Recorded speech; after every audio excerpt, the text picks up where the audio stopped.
저희 27 인생은 언제나 빚에 쫓기는 마라톤과 같았습니다. 새벽같이 일어나 편의점 아르바이트를 하고 오후에는 비정규직 사무보조로 일하며 눈칫밥을 먹고 밤늦게 집에 돌아와서는 밀린 공과금 고지서를 보며 한숨을 쉬는 일상의 연속. 아픈 어머니의 병원비와 남동생의 학자금까지 제 어깨를 짓누르는 삶의 무게는 버거웠고 통장 잔고는 늘 아슬아슬한 줄타기를 하고 있었습니다. 차치라는 단어는 잊은 지 오래였고 5,000원짜리 밥 한 끼를 사먹는 것조차 망설여지는 팍팍한 현실이었습니다. 그날도 야근까지 마치고 지친 몸을 이끌고 집으로 향하던 길이었습니다. 자동차 기름이 거의 바닥을 드러내고 있어 월급날까지 버틸 수 있을까 걱정하며 인근의 셀프 주유소에 들렀습니다. 늦은 밤에 주유소는 한산했고 제 앞에는 낡고 허름한 소형차 한 대가 서 있었습니다. 차 주인인 듯한 할아버지 한 분이 주유기 앞에서 한참을 서성이고 계셨습니다. 주름진 손으로 주머니를 몇 번이나 뒤적이고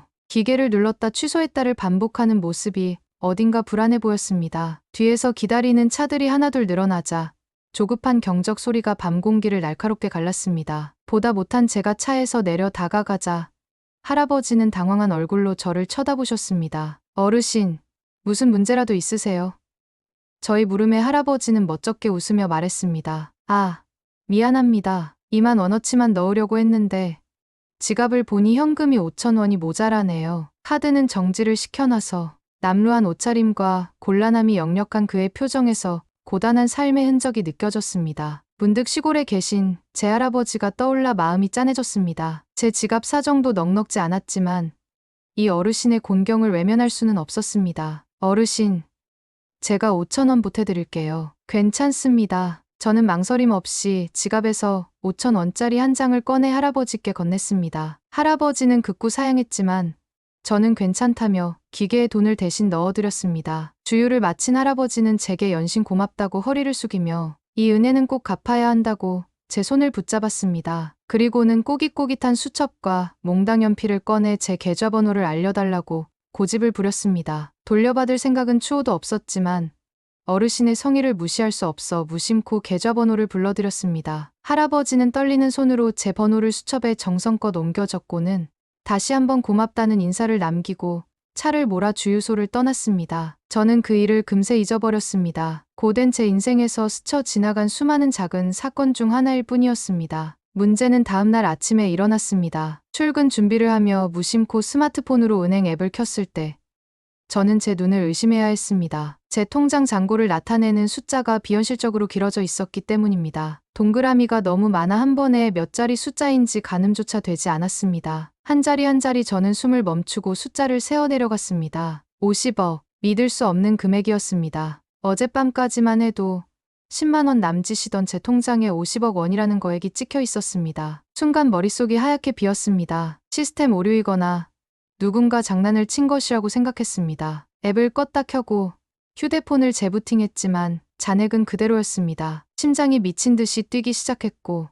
손이 부들부들 떨려왔습니다. 저는 떨리는 손으로 입금 내역을 확인했습니다. 새벽 3시 17분 김진태라는 낯선 이름으로 50억 원이 입금되었다는 기록이 선명하게 남아 있었습니다. 김진태, 도무지 기억에 없는 이름이었습니다. 혹시 보이스피싱이나 자금 세탁 같은 범죄에 연루된 것은 아닐까 하는 공포감이 온몸을 휘감았습니다. 당장 은행에 전화해서 신고해야 한다는 이성적인 생각과 혹시라도 이 돈이 정말 내 돈이 될 수도 있다는 어리석은 희망이 머릿속에서 격렬하게 충돌했습니다. 그때 문득 어젯밤 주유소에 그 할아버지가 떠올랐습니다. 그리고 할아버지가 제 계좌번호를 적어가던 그 꼬깃꼬깃한 수첩도. 설마 그럴 리가 없었습니다. 5,000원이 없어서 쩔쩔매던 그 남루한 행색의 노인이 단 하루 만에 50억이라는 천문학적인 돈을 보냈을 리가 만무했습니다. 하지만 제 머릿속에서는 김진태라는 이름과 할아버지의 얼굴이 겹쳐지며 지워지지 않았습니다. 저는 넋이 나간 사람처럼 침대에 주저앉아 액정 화면에 떠있는 비현실적인 숫자를 그저 멍하니 바라볼 뿐이었습니다. 그 숫자는 제 인생을 송두리째 바꿔놓을 수도 있는 거대한 희망인 동시에 저를 나락으로 떨어뜨릴지도 모르는 끔찍한 재앙처럼 느껴졌습니다. 김진태 회장의 이름을 확인한 순간 두려움은 기묘한 사명감으로 변했습니다. 저는 더 이상 도망치거나 숨어 있을 수 없었습니다. 다음 날 저는 제 인생에서 가장 큰 용기를 냈습니다. 평생 근처에도 가본 적 없는 서울의 중심부 하늘을 찌를 듯 솟아있는 유성그룹의 본사 빌딩으로 향했습니다. 화려한 대리석으로 장식된 거대한 로비에 들어서는 순간 초라한 제 모습은 마치 다른 세계에 잘못 떨어진 이물질처럼 느껴졌습니다. 모든 것이 저를 압도했고 모든 사람들이 저를 아래 위로 훑어보는 것 같았습니다. 저는 안내데스크로 다가가 떨리는 목소리로 간신히 용건을 말했습니다. 김진태 회장님을 뵈러 왔습니다. 직원은 저를 위아래로 훑어보더니 정신 나간 사람을 대하듯 차갑게 말했습니다. 회장님은 경영 일선에서 물러나신 지 오래됐고 외부 손님은 일절 만나지 않으십니다. 예약하셨습니까?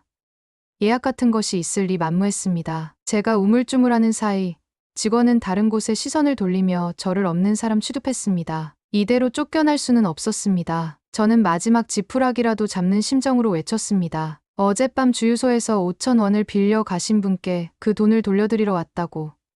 그렇게만 전해주십시오. 저희 절박한 외침에 주변의 시선이 집중되었지만 이제는 창피함도 느낄 수 없었습니다. 그 말이 효과가 있었던 걸까? 잠시 후 검은색 정장을 입은 중년의 남자가 딱딱한 표정으로 제게 다가왔습니다. 그는 자신을 김 회장의 비서실장이라고 소개했습니다. 그는 날카로운 눈으로 저를 한참 동안 관찰하더니 잠시 저를 따라오시죠. 라는 한마디를 남기고 앞장섰습니다. 저는 영문도 모른 채 그의 뒤를 따랐습니다. 우리가 향한 곳은 화려한 회장실이 아니었습니다. 엘리베이터를 타고 지하 주차장으로 내려가 검은색 세단에 올라탔고 차는 서울 시내를 벗어나 한적한 외곽으로 한참을 달렸습니다. 마침내 차가 멈춘 곳은 고즈넉한 산자락에 자리한 소박하고 기품 있는 한옥이었습니다. 비서실장의 안내를 받아 들어간 집 안.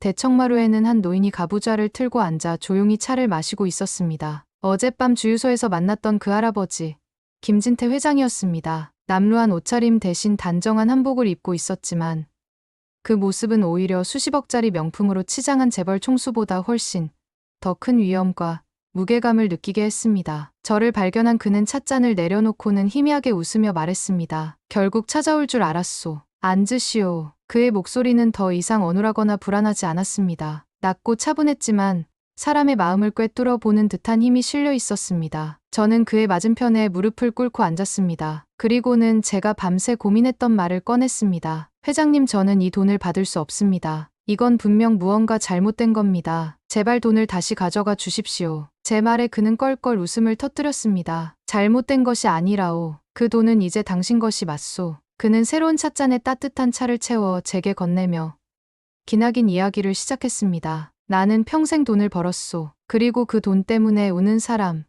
웃는 사람, 배신하고 아첨하는 수많은 인간 군상을 보았지. 자식들에게는 회사를 물려주었지만 내 평생의 철학까지 물려줄 수는 없었소. 그래서 나는 찾고 있었소. 내 돈의 진짜 주인이 될 사람, 내 철학을 이어갈 사람을 말이오. 그의 눈빛이 형형하게 빛났습니다. 그래서 지난 몇 년간 나는 가장 가난하고 힘없는 노인 행세를 하며 전국을 떠돌았소. 일종의 시험이었지. 사람들의 맨 얼굴을 보고 싶었거든. 어떤 이는 나를 벌레 보듯 무시했고 어떤 이는 값싼 동정을 베풀었으며 또 어떤 이는 훗날을 계산하며 친절을 베풀었소. 다들 무언가를 바라거나 나를 자기보다 아래라고 생각했지. 그는 잠시 말을 멈추고 저를 똑바로 바라보았습니다. 하지만 당신은 달랐소. 당신 눈빛에는 동정도 계산도 없었소. 그저 똑같은 처지의 인간에 대한 순수한 공감과 연민만이 있었지.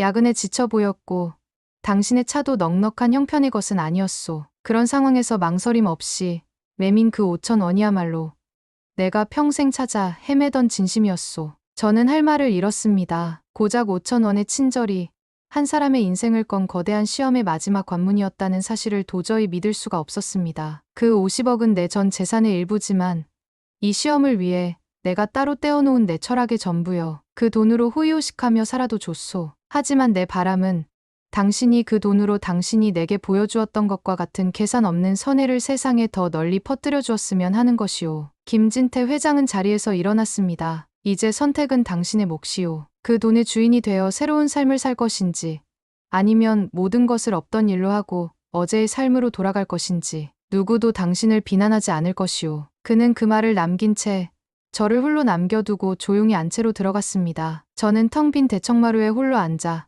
제 앞에 놓인 뜨거운 찻잔과 제 인생을 송두리째 흔들어버린 이 엄청난 제안의 무게를 가늠하며 깊은 고뇌에 빠졌습니다. 저는 그 고즈넉한 한옥의 대청마루에 얼마나 오래 앉아 있었는지 모릅니다. 시간이 멈춘 듯 오직 제 심장 소리와 바람에 나무십 스치는 소리만이 들려왔습니다. 50억. 그 돈은 더 이상 저를 유혹하는 달콤한 독이 아니었습니다. 그것은 한 노인이 평생을 바쳐 지켜온 철학의 무게였고 한 인간의 진심을 찾아 헤맨 그의 기나긴 여정의 종착지였습니다. 제 어깨 위로 감당할 수 없는 책임감이 내려앉는 듯했습니다. 도망치고 싶었습니다. 모든 것을 없던 일로 하고 지긋지긋하지만 익숙한 어제의 삶으로 돌아가고 싶었습니다. 하지만 그럴 수 없었습니다. 제 눈앞에 어머니의 지친 얼굴과 학자금 대출에 짓눌려 꿈을 포기하려던 동생의 뒷모습이 아른거렸습니다. 그리고 주유소에서 만났던 그저 평범한 할아버지의 공경을 지나치지 못했던 제 자신의 모습도 떠올랐습니다. 그가 제게서 본 것이 진심이었다면 그 진심을 저버리는 것은 제 스스로를 배신하는 행위였습니다. 오랜 고뇌 끝에 저는 자리에서 일어났습니다. 밖에서 저를 기다리고 있던 비서실장에게 다가가 떨리지만 단호한 목소리로 말했습니다. 회장님의 뜻을 따르겠습니다. 제 대답을 들은 비서실장의 무표정했던 얼굴에 아주 희미한 미소가 스쳐 지나가는 것을 저는 놓치지 않았습니다. 그는 아무 말 없이 고개를 끄덕이고는 저를 다시 차에 태워 집까지 데려다 주었습니다. 그날 이후 제 인생은 조용하지만 근본적인 변화를 맞이하기 시작했습니다. 제가 돈을 얻고 가장 먼저 한 일은 스포츠카나 명품 가방을 사는 것이 아니었습니다. 저는 곧장 어머니가 입원해 계신 병원 원무과로 향했습니다. 그리고 그동안 눈덩이처럼 불어나 있던 어머니의 병원비 전액을 일시불로 수납했습니다. 수납 직원의 놀란 표정을 뒤로하고 저는 어머니의 병실로 들어갔습니다. 그리고는 아무것도 모른 채 창밖만 바라보고 계신 어머니의 손을 잡고 말했습니다. 엄마,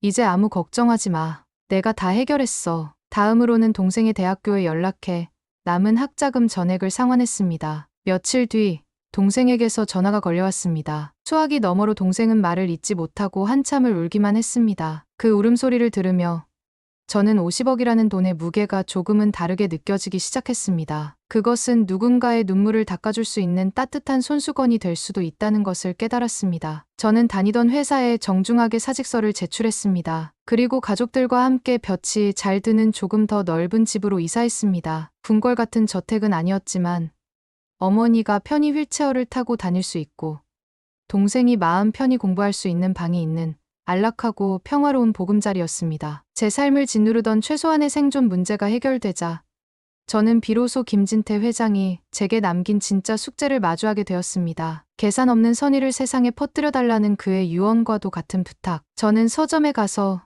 재단 설립, 비영리 단체 운영, 사회적 기업에 관한 책들을 닥치는 대로 사서 읽기 시작했습니다. 50억이라는 돈을 올바르게 사용하기 위해서는 선한 의지만큼이나 지식과 지혜가 필요하다는 것을 절감했기 때문입니다. 그러던 어느 날 비서실장이 예고 없이 저희 집을 찾아왔습니다. 그는 제 책상 위에 쌓여있는 책들을 잠시 바라보더니 서류 봉투 하나를 제게 건넸습니다. 그 안에는 재단 설립에 필요한 법률 자문가와 전문가들의 연락처가 정리되어 있었습니다. 회장님께서 혹시 필요할까 하여 준비해두라 하셨습니다. 그는 잠시 머뭇거리더니 마지막 말을 덧붙였습니다. 그리고 내 눈이 틀리지 않았다고 그렇게 전해달라 하셨습니다. 그 말을 듣는 순간 저는 뜨거운 눈물이 핑 도는 것을 느꼈습니다. 그것은 제 선택에 대한 회장님의 믿음이자 앞으로 제가 걸어가야 할 길에 대한 조용한 응원이었습니다. 저는 더 이상 혼자가 아니었습니다. 그의 철학은 이제 온전히 저의 것이 되었고 저는 그 철학을 세상에 증명해 보일 책임과 기회를 부여받은 것이었습니다. 저의 진짜 인생은 바로 그날부터 시작되고 있었습니다. 시간이 흘러 5년이라는 세월이 지났습니다. 김진태 회장님은 3년 전 깊은 가을날에 조용히 눈을 감으셨다는 소식을 신문기사를 통해 접했습니다. 그의 장래는 세간에 떠들썩한 관심 없이 그가 평소 원했던 대로 아주 조용하고 소박하게 치러졌다고 했습니다. 저는 그의 빈소에 찾아가지 않았습니다. 대신 그의 철학을 살아 숨쉬게 하는 것이야말로 진정한 추모라고 믿었습니다. 그의 뜻에 따라 저는 진심재단이라는 이름의 작은 비영리 재단을 설립했습니다. 재단의 첫 사업은 거창하지 않았습니다. 우리는 5천 원의 희망이라는 이름의 프로젝트를 시작했습니다. 예기치 못한 작은 위기로 곤경에 처한 사람들에게 아무런 조건이나 심사 없이 소액의 긴급 생계비를 지원하는 일이었습니다. 주유비 5천 원이 부족해 쩔쩔매던 한 노인의 모습에서 시작된 재단이었기에 그와 같은 처지에 놓인 사람들의 마지막 존엄성을 지켜주는 것이 우리의 첫 번째 임무라고 생각했습니다. 처음에는 사람들의 불신과 오해도 많았지만 우리는 묵묵히 우리의 길을 걸었습니다. 재단의 도움으로 위기를 넘긴 사람들의 감사 편지가 쌓여갈수록 세상의 냉소적인 시선도 조금씩 온기를 되찾아갔습니다. 이제 재단은 긴급 생계비 지원뿐만 아니라 어려운 환경의 청소년들을 위한 장학 사업과 실패한 자영업자들의 재기를 돕는 소상공인 지원 사업까지 영역을 넓혀가고 있었습니다. 저는 더 이상 돈에 쫓기던 비정규직 사원 서윤이 아니었습니다. 진심재단의 이사장이라는 직함이 생겼지만 저는 여전히 현장을 떠나지 않았습니다. 화려한 사무실에 앉아 서류를 검토하는 대신 도움이 필요한 사람들이 있는 곳이라면 어디든 직접 찾아갔습니다. 그들의 손을 잡고 이야기를 들어주는 것이 제 가장 중요한 업무였습니다. 50억이라는 돈은 제게 풍요로운 삶을 가져다 주었지만 그보다 더 값진 것은 돈으로 살 수 없는 삶의 목적이었습니다. 누군가에게 희망을 주고 절망에 빠진 사람을 일으켜 세우는 일에서 오는 보람은 제 삶을 그 무엇과도 바꿀 수 없는 행복으로 가득 채워주었습니다. 어느 추운 겨울밤이었습니다. 저는 재단의 지원을 받는 한부모 가정을 방문하고 돌아오는 길이었습니다. 버스를 기다리던 터미널 한 구석에서 한 젊은 여성이 발을 동동 구르며 울고 있는 모습이 눈에 들어왔습니다. 저는 조심스럽게 그녀에게 다가가 말을 걸었습니다. 저기 무슨 일 있으세요? 그녀는 낯선 사람의 등장에 경계하면서도 이내 서러움이 북받쳤는지 사정을 털어놓았습니다. 고향에 계신 어머니가 위독하다는 연락을 받고 급히 내려가려는데 가방을 통째로 소매치기 당해 차표 살 돈은커녕 당장 지낼 곳도 막막하다는 것이었습니다. 저는 그녀의 모습에서 5년 전 돈이 없어 막막했던 제 자신의 모습을 보았습니다. 그리고 주유소에서 만났던 김진태 회장님의 얼굴도 떠올랐습니다. 저는 따뜻한 캔커피를 뽑아 그녀의 손에 쥐어주며 말했습니다. 정말 힘드셨겠네요. 제가 도와드릴게요. 저는 그녀의 고향으로 가는 차표를 끊어주고 주머니에 있던 현금 몇만 원을 꼭 쥐어주었습니다. 그녀는 눈물을 글썽이며 제게 계좌번호라도 알려달라고 이 은혜는 꼭 갚겠다고 말했습니다. 5년 전 김진태 회장님이 제게 했던 말과 똑같았습니다. 저는 그녀를 보며 온화하게 웃었습니다. 괜찮습니다. 대신 나중에 아주 작은 것이라도 좋으니 오늘 제가 드린 도움보다 더 큰 도움이 필요한 사람을 외면하지 않겠다고 약속해 주시겠어요? 그녀는 제 말의 의미를 온전히 이해한 듯 눈물을 닦고는 힘차게 고개를 끄덕였습니다. 그녀를 태운 버스가 어둠 속으로 사라지는 것을 보며 저는 밤하늘을 올려다보았습니다. 하늘에는 별이 총총히 박혀 있었습니다. 마치 김진태 회장님이 저를 내려다보며 잘하고 있다고 미소 짓는 것만 같았습니다. 그가 제게 물려준 것은 50억이라는 돈이 아니었습니다. 그것은 세상을 조금 더 따뜻하게 만들 수 있다는 믿음이자 한 사람의 진심이 또 다른 진심으로 이어지는 기적의 씨앗이었습니다. 제가 건넨 5천 원이 50억 원이 되어 돌아왔듯 제가 이제 세상에 건네는 작은 친절들이 또 다른 누군가에게 희망이 되어 어디선가 싹을 틔우고 있을 것이라 믿습니다. 제 손에 쥐어졌던 그 엄청난 행운의 무게를 저는 앞으로도 평생에 걸쳐 세상 가장 따뜻한 방식으로 갚아나갈 것입니다. 오늘 이야기 끝까지 함께 해주셔서 정말 감사드려요. 이 사연이 마음에 조금이라도 남으셨다면 구독과 좋아요 눌러주시면 정말 감사할 것 같아요. 저는 또 다른 이야기로